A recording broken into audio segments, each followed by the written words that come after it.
Senator Jon Ossoff, who is very good at this, just delivered a brutal and personal attack against Donald Trump. He brought up Natalie Harp, his potential new love interest.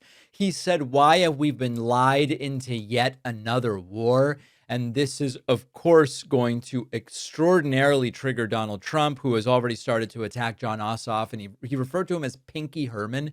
And of course, in Trump's completely addled brain, he's trying to make fun of Jon Ossoff by calling him Pee Wee Herman. He can't remember that, so he called him Pinky Herman. Okay. What Jon Ossoff did at a speech is he sort of used Donald Trump's strange relationship with Natalie Harp to make a broader argument. And the argument is about war and it's about sacrifice. And it points out that Donald Trump is a president whose most important interest is just enjoying power. He doesn't want to do the job.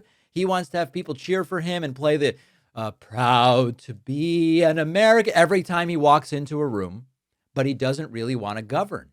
And here was Jon Ossoff speaking about the USS Abraham Lincoln. Their sailors are enduring a very long deployment to support Trump's Iran war. And we have now learned that not only is morale low, mental health is struggling on the USS Lincoln. Supplies are low. There's no real plan to get these troops home. People are saying conditions are better in some of our crappiest prisons than they are on this vessel. And Trump said, oh, the deployment's not even long enough. So let's listen to Jon Ossoff here talking about a lot of important things, including what on earth is going on with Donald Trump's new love interest. And there's something uniquely despicable about lying a nation into war.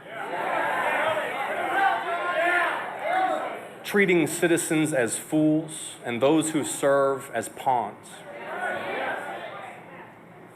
Aboard the USS Abraham Lincoln, they've now been at sea for 240 plus days without a port call. It's a Navy record. And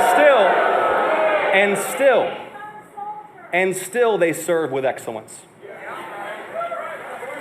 And still they serve with excellence. God bless the sailors, Marines, aviators, and all aboard the United States ship Abraham Lincoln.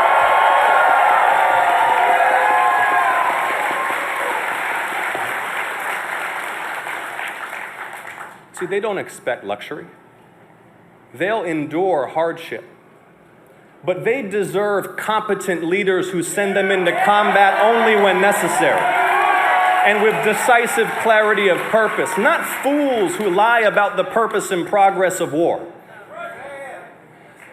And while the sailors on the Lincoln fight his war, while he fruitlessly drains our munitions and oil reserves, the president sleeps through his meetings. He golfs and trades stocks.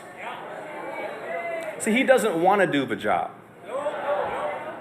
He wants to build his ballroom and travel with Natalie on their apparently defenseless flying palace gifted by the Emir of Qatar.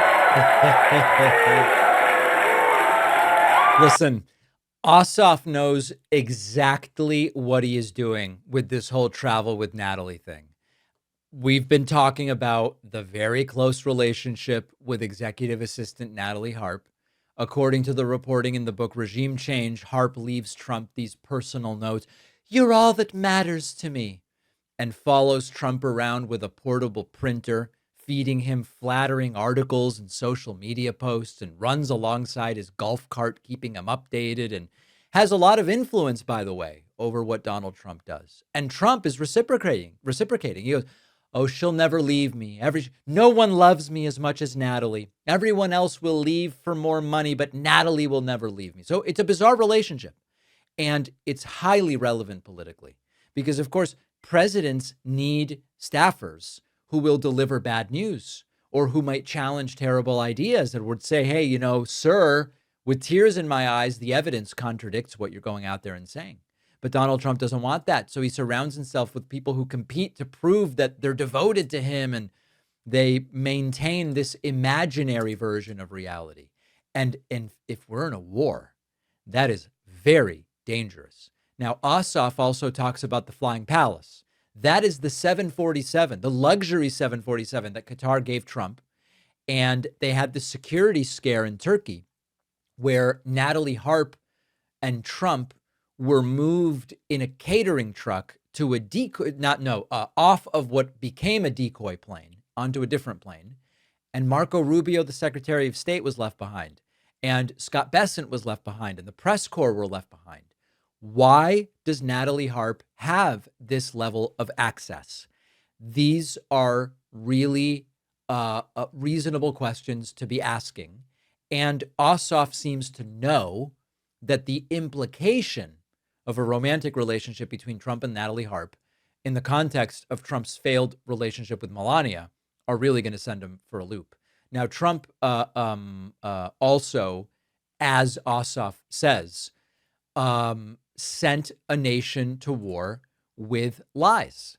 And this is something that Donald Trump told us he wasn't going to do anymore because Bush lied us into the Iraq war, even though at the time Trump said, yeah, I probably would have done the same thing. And he says that we get involved in these endless Middle East conflicts and sailors are still at sea carrying out Trump's orders after lying us into war. And Trump is golfing and building a ballroom and deciding between onyx and granite or whatever. And he's aboard his flying Qatari palace and he's surrounded by aides telling him you're just magnificent, sir. And he wants credit for being a wartime commander, but he accepts zero responsibility for the consequences of that war. I love what Ossoff is doing here. And the imagery that he is kind of calling up is an emperor enjoying the palace. In this case, it's a flying palace, and enjoying the adulation from his younger staffers while people are out there fighting, sacrificing, and paying the bill. And this includes both those who are fighting the war, and it includes just people who are home dealing with the increased cost of living as a result of the war. And when he brings Natalie Harp into it, he knows that that's going to get under Donald Trump's skin. And he knows exactly why he is bringing that up. So at some point, we need an accounting of, hey, we've got the policy proposals that the candidate is bringing. Fine. We've got the expertise or lack thereof that the candidate is bringing. Fine. But do they even want to do the damn job?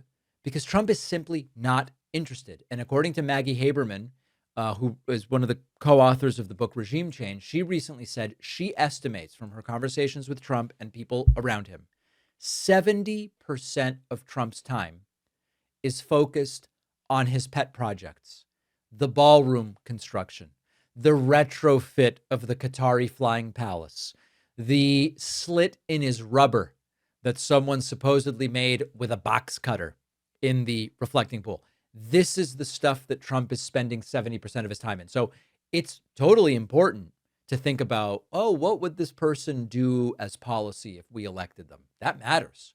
Does this person have the experience or the know-how to be president? That matters. But does this person even want to do the work of being president? Or do they want to hang out DJing at Mar-a-Lago while JD Vance and who knows who else is saddled with the actual work, taking credit, Trump trying to take credit for anything good that happens and trying to lay blame on anything bad that happens elsewhere, if he even accepts that something bad happened. Usually Trump goes, no, we solved affordability. We won the Iran war. I will mention to you, we are in week 26 of Donald Trump's 2 to 3 week war with Iran.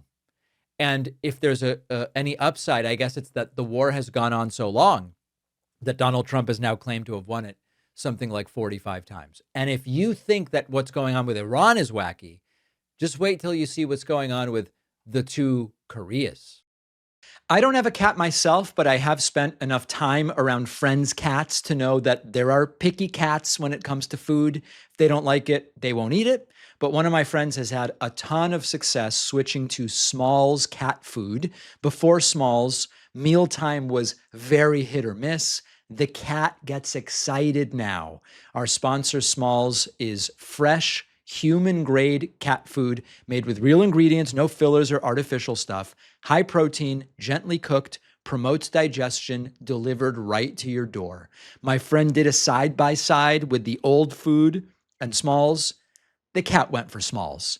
Your cat deserves more than a bowl of processed shortcuts. Try Smalls. If your cat doesn't love Smalls, you get a full refund for a limited time. My audience gets 60% off your first order, plus free shipping and free treats for life when you go to smalls.com/Pakman. The link is in the description.